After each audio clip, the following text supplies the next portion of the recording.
In this presentation, we look at the choose operator. The choose operator is a mathematical method of determining binomial coefficients. So this is how we denote it here. It's very hard to describe symbol. Well, essentially, we have the brackets here, a term here n and a term here k. And what this is this is used to calculate the number of ways k items can be selected when there are n items to choose from. Now, just as a remark, there's alternative notation here where we have n, c, k, n as a superscript in front of c and k as a subscript after c. That's an alternative way of writing it. So the formula for the choose operator is as follows. We'll verbalize this as n choose k, this term here. And it is computed as follows: n factorial divided by n minus k factorial times k factorial. The factorial of a positive integer, which we denote k factorial with this little exclamation mark here, is the product of that integer by every possible integer that precedes it, or that is less than it. For example, 3 factorial is 3 by 2 by 1. 5 factorial is 5 by 4 by 3 by 2 by 1. That's 120. 5 factorial can also be written as 5 times 4 times 3 factorial. Just looking back here, 3 factorial, that's the same as 3 factorial there.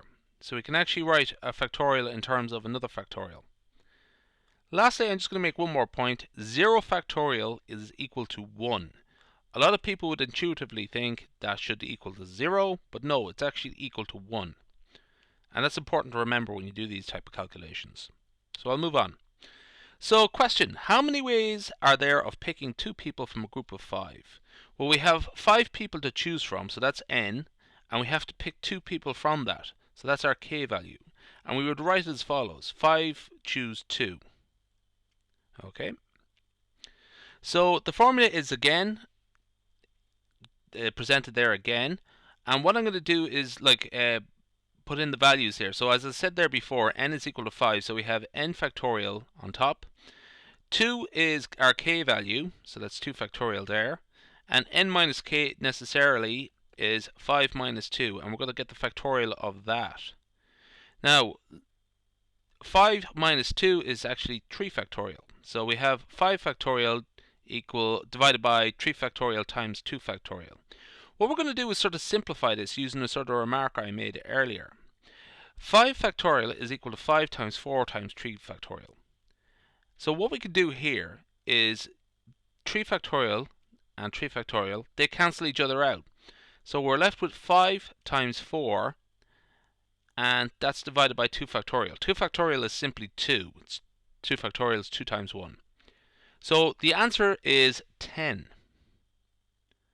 Now let's do ways are there of choosing 4 people from a group of 5. So evaluate the following. 5 choose 4. Very simple this time. Very similar. So we have 5 people to choose from. So 5 factorial. There we have to choose 4 from that 5. And 5 minus 4 is 1. So 5 factorial divided by 1 factorial times 4 factorial. Now, as I remarked earlier, 5 factorial can be written as 5 times 4 factorial. So 4 factorial and 4 factorial, they cancel each other out. So we're left with 5 divided by 1 factorial, which is simply 5 divided by 1. So our answer is 5.